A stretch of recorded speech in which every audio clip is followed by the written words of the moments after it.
What do you think is going on in someone's mind if they've used the phrase, I don't want to be caught out? Especially those two words, caught out. What's that person thinking? What's that person feeling? And what kind of situation is the person in if they say that? Well, those words have been used by Michael Kelley in the investigation into the death of Michael Gaine. And that's what we're going to look at in this episode of Never a Truer Word, where we look at the words that people choose to use to see if they're telling the truth, the whole truth, and nothing but the truth. And what I do here is different from anywhere else. I only look at the words spoken. I strip away everything else, anything else we might know about the case, and just look at the words. Then use my process of statement investigation to look and see if we can find potential deception, potentially the truth, and where someone's motivations might lie. It's a technique that I use with investigators, with the media, and also with corporate clients to get a deep understanding of what is being said. Michael Gaine went missing in March this year. He's a farmer in Ireland. He was last seen in March, and then recently his body parts have been found on that farm.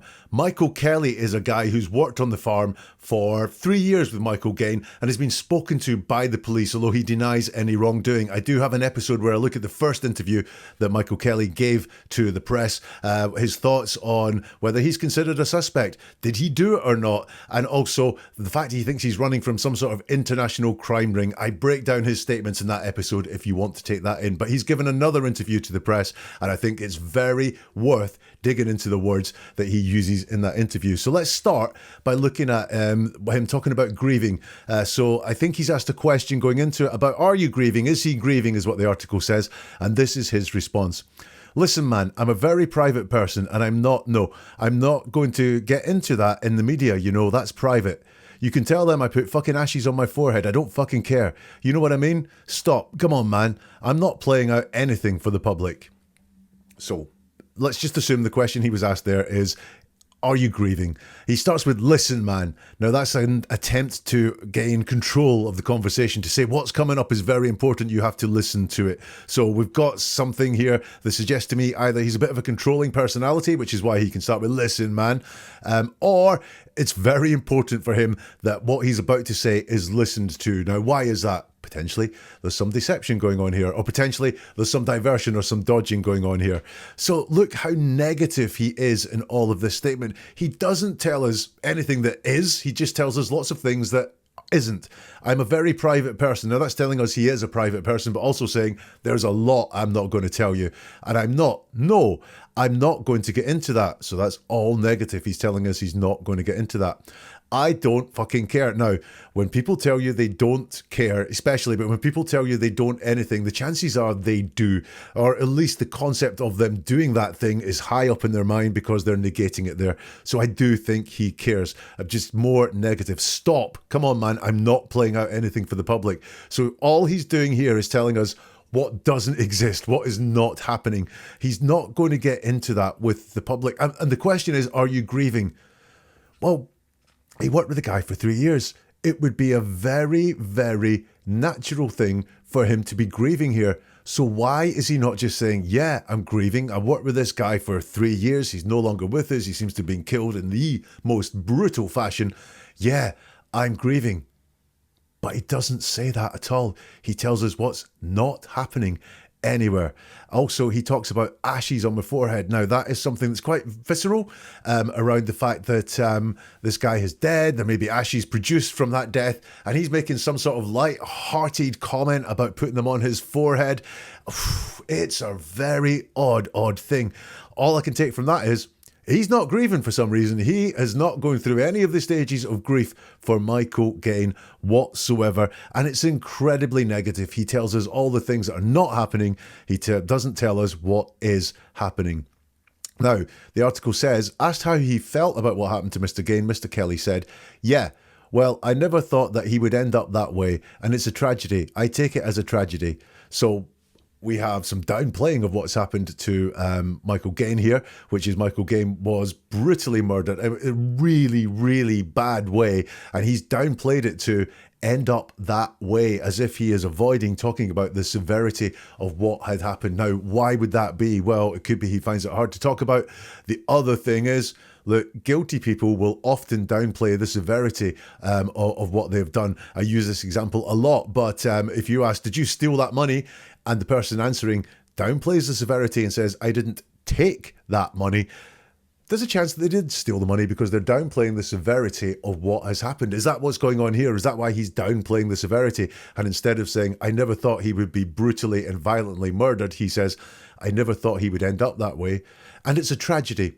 I take it as a tragedy. He's asked how he felt about what happened to Mr. Gaine, and there are no feelings expressed. Once again, he's not taking on the question. This guy, Michael Kelley, is avoiding talking about emotional things here. Again, there's just no emotions expressed. So just in those very two quick answers, we can see that he comes across as very, very cold around all of this. Not an emotional person at all. Or is he not letting us into those feelings that he has got? Is he keeping these feelings closed away because he doesn't want it to let anyone close to the true emotions inside of the guy? We then go on to a section which is when he last saw him. So this is when Michael Kelley last saw Michael Gaine. And this is where he uses that phrase. He says, I don't want to get caught out. I think it was the 20th. I'd have to have a calendar in front of me. It was the 10 o'clock hour. At some point in the 10 o'clock hour. Now, who says they don't want to get caught out? People who can get caught out. If you can't get caught out, if you are just saying the truth and recalling events as you know them, you can't get caught out. Someone might pick holes in it, someone might be pedantic in it, but he says, I don't want to get caught out. Now, maybe the intention that he wants to get is, I want to say the right thing. He wants to come across as just wanting to be accurate, especially if he's under a bit of suspicion, then he may want to be accurate. In which case, he could say something like that. I want to get this right, or I don't want to give you bad information, or I'm not sure, I think it was the 20th. But he uses that phrase, caught out. If you feel that you can get caught out, then you must feel there is reasons that you could get caught out. It's not a word or two words. It's not a phrase I would expect to be used by someone who's just truthfully answering the questions they are asked. It's used by someone, again, who is being guarded about what they say. And why is he being guarded about what he says? He's under a lot of suspicion. Maybe he has something to hide. So he says this line about having to have a calendar in front of him, and it was the 10 o'clock hour, at some point in the 10 o'clock hour. Now, that's a little bit vague, but really, this is now going back to something that was several months ago, so maybe he just does not have this exact recollection and is able to look at his watch and go, it was exactly that time. So that's fine. It is vague, I'll note that, but I'm not going, that is uber suspicious that he did that. He says he was going to meet a man about a tractor. He was supposedly coming back that night. That word supposedly got me interested. It's not he said to me he was coming back that night, or he said he was coming back later. Supposedly has this element of suspicion in it, doesn't it? That we use, the guy was supposedly coming to fix the car this morning. He supposedly was going to say to me where he wanted to go on holiday, but he hasn't. Supposedly, it's very strange wording to use. We know that Michael Gaine didn't come back that night, at least in the version of the story Michael Kelley's telling, but he was supposedly coming back that night. That's a line of suspicion there. But obviously this guy got murdered, so there's no way of being suspicious about him. So why he was supposedly coming back that night? And does it open up the thought process that he came back at a different time, that he didn't come back that night? Now we get into him talking about how he thinks the crime could have happened. Now, I don't know what question he was asked. This is from a press article where the quotes are just given that Michael Kelley said, and so we don't know the questions that were asked. So I'd be really interested in the question that got this response. He says, it's possible somebody could have used a firearm to direct him to walk away into the, cover up the copious amount of trees and wilderness. So this is him talking about Michael Gaine being killed, I guess, or abducted maybe on the farm. Now, why does he think this is where it happened? Because as far as I know, Michael Gaine drove off. He was seen in town, and then his body parts turned up on the farm, but no one knows what's happened in between there. But for some reason, Michael Kelley thinks that things happened on the farm. Why does he think that's where it happened? That's the question I have. It's not a question of pointing a finger and accusing him, but once more, strange wording from Michael Kelley. And it's possible somebody could have used a firearm, not the killer or the killers, just somebody there. And you'll notice that somebody, well, look, somebody could be me, could be you, because somebody is just a person. Could also be Michael Kelley. So he doesn't take any steps to distance himself from the person that did that. He doesn't say it's possible the killer could have used a firearm to walk him into the, cover up with the copious amounts of trees and wilderness. So it's pointed out to Mr. Kelley that he was in all likelihood on the land at the same time Mr. Gaine was killed there. And Michael Kelley says, it seems plausible to suggest that this is the case. I want to point out that the property is very large, but not only that, the terrain is very varied. You could be 50 yards away from the barn and invisible down in the river valley. There's so much speculation, I don't want to enter into speculation. So he admits that it's plausible that he was on the land at the time that Michael Gaine was killed. That's fine, but it is plausible to suggest that, which is a very logic-related word there. Almost looking at this like a process rather than an event, an emotional thing that happened in his life.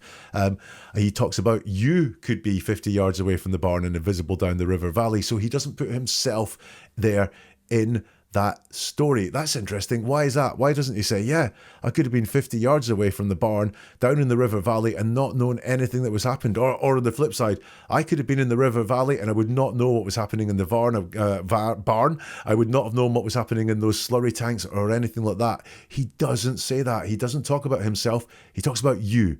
And then he says, there's so much speculation. I don't want to enter into speculation.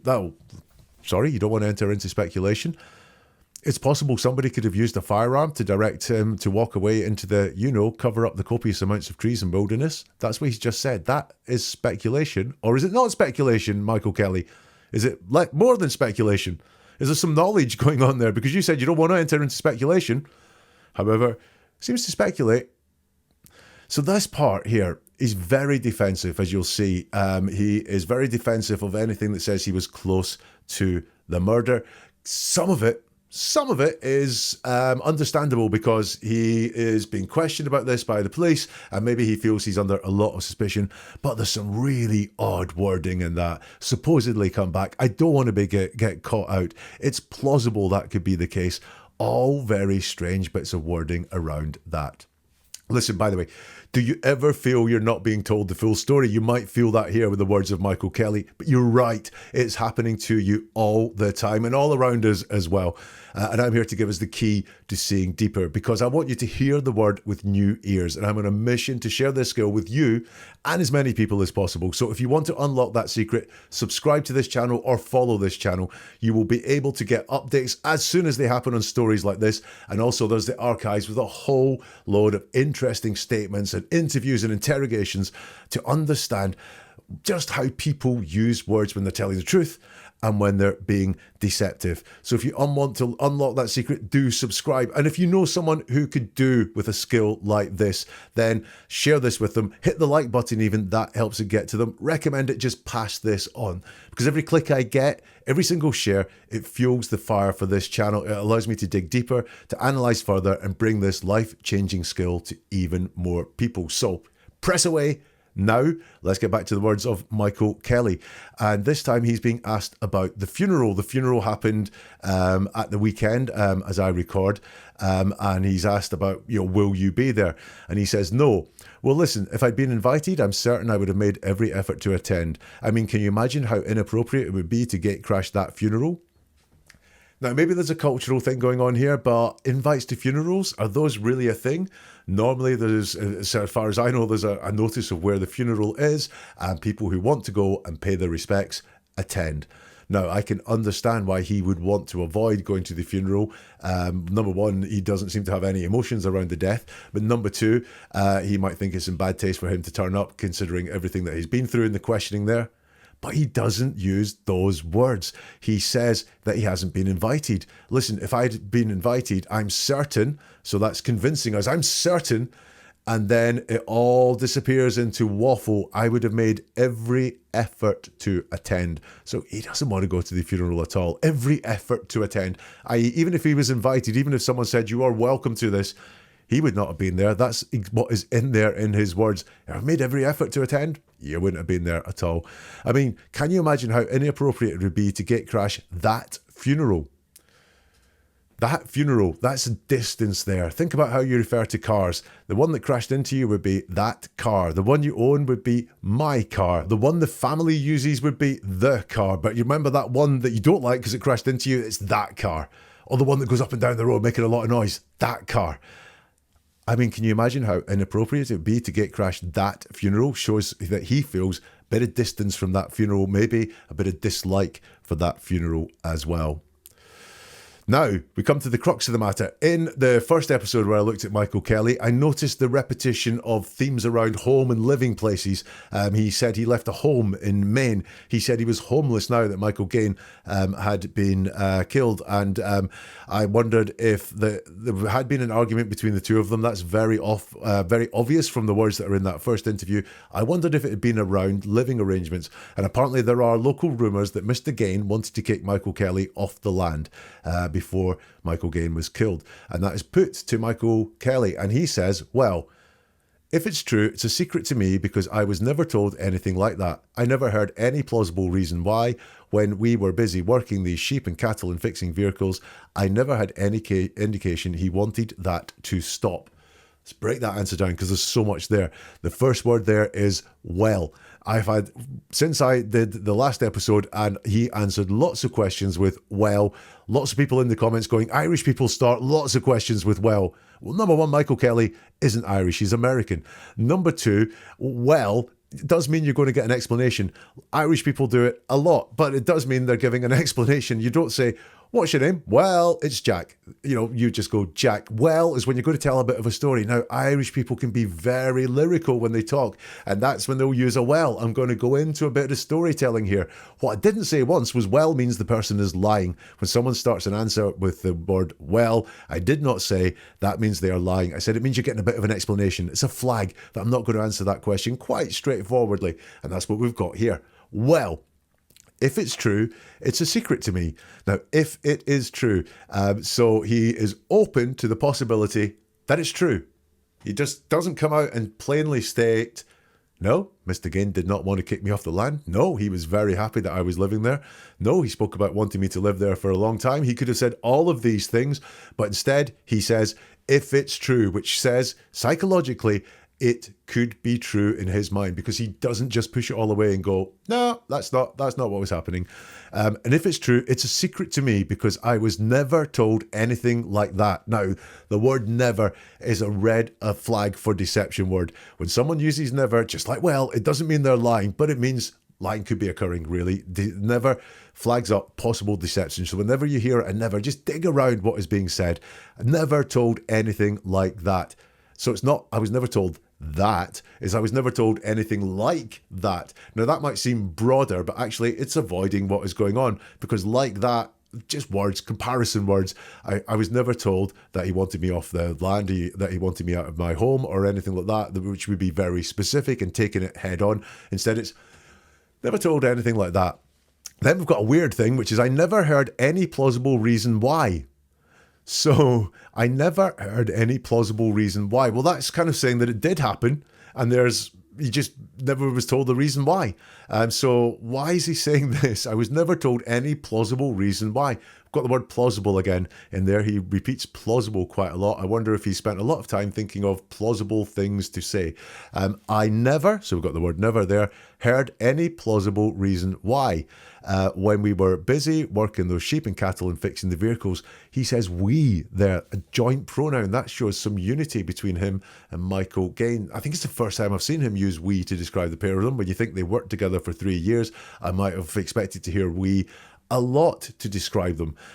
Instead, I've seen this coldness, this lack of emotion, and this two-person concept there. That's the first time I can remember seeing we there, which shows that unity. But I've never heard any plausible reason why when we were busy working these sheep and cattle. I do think there is something in these rumours that Mr. Gaine wanted to kick him off the land. I never had any indication he wanted that to stop. So we have I never, again, So that says, I never had any indication he wanted that to stop. So again, it's that. So he's not taking it on fully and saying he wanted me living here to stop. It's just that and to stop. But look, we've got another negative answer here. He's telling us everything that didn't happen. I was never told that. I never heard any plausible reason why. I never had any indication. So it's just another negative answer. The only thing that is not negative in all of that is it's true, which is like, yeah, I do believe that there is some veracity in all of that. He says, in my mind, there's an obvious attempt to try me in the public medium, and that's why I spoke to you, because they've been acting in a matter prejudicial to the case, and it reveals their hand a bit, in my opinion, to engage in a cover-up by misdirection. So this is him back on his theme that he's being fitted up by the police in Ireland for some reason over this murder of Michael Gaine. So what does he say there? Well, he starts by saying, in my mind. So this is just a thought that he has. He really has no tangible proof or evidence, and no one else is saying this to him as well. He's just saying in his mind. So it's as if it only exists in his mind. There's nothing in the physical world to back this up. He says there's an obvious attempt to try me in the public medium. Now, if he'd taken the word obvious out of that, in my mind, there's an attempt to try me in the public medium. So he's added the word in obvious, which is a convincer. Hey guys, this is so obvious, you're kind of stupid if you don't believe it. However, it's so obvious, it's only in his mind. It's not anywhere else. So there's an obvious attempt to try me in the public medium, and that's why I spoke to you, because they've been acting in a manner prejudicial to the case. Now, that's a strange thing. Again, I said he was talking in some sort of legal terms. Prejudicial to the case refers, really says that he thinks there is a case going on here. Prejudice applies in court. So is that what he's thinking? This is going to go to court, that something is going to happen at some time. That's why he's thinking about prejudicial things to the case. Interesting. And it reveals their hand a bit. Well, again, he's giving me thoughts that in his mind, they do have a hand. They have a hand, and he wants to see it, if that makes sense. He wants to reveal it. It reveals their hands a bit, in my opinion, to engage in a cover-up by misdirection. Not a cover-up by lying, just misdirection there. Strange set of words from Michael Kelley, but lots of them are. So the journalist asked him what exactly he thought was being covered up. And he says, because of what they found, they said that they found human remains. They have clarified that the tissue they found is Michael Gaine. Why have they not said for the record, what they have not said for the record is if they found any other remains. So he's focused back on the remains, which is what he did in the first interview. Now, I notice here he's very close to the investigation, if you know what I mean. He's really going into the detail there. He's not just saying that they found Michael Gaine, he's saying it's the tissue they found is Michael Gaine. And something that happens often in murder cases especially is that the culprit will want to stay very close to the police investigation in order to find out how much information the police have, which directions the investigation is going on, and so on. Is that what's happening here with Michael Kelley? I don't know, but I noticed that in his words very often. He talks quite deeply about the investigation. Again, he says they've clarified the tissue that they have found is Michael Gaine. Now, that is not only detailed about the investigation, it's quite a cold way of saying it as well. They're not saying, I know they found my friend Michael or my boss Michael or the guy I worked with for 3 years with some emotion and feeling. It's very cold and clinical. The tissue that they found is Michael Gaine. Then he talks about more about knowing real detail about the investigation. The way they conducted the search and the things that I saw while living there lead me to suspect that as a possibility. Asked if he was somehow suggesting there were further bodies on Mr. Gaine's land, Michael Kelley says, I'm not saying there are. I'm saying that is a question that has not been adequately answered. It's also possible, maybe with all the metal detectors they used and looking in the caves, that they found an old cache of IRA weapons or explosives or gold. Could have been any of those things. Whatever they found, I'm pretty certain everybody can see they did an unprecedented act with that search. Now, this is something I think that he's done quite a lot, which is he throws out breadcrumbs.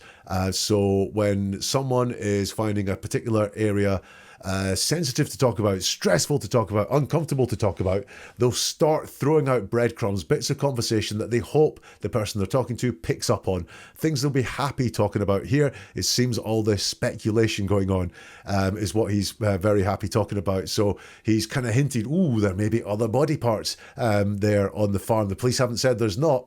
well, if they only found one body, that's all they would say, Michael Kelley. But however, he's throwing out that to try and get this conversation going and away from himself and the stuff that he feels stressed talking about and on to other things, which is why he talks about metal detectors and the fact it could have been a cache of weapons or explosives or gold. It could have been any of those things, he says.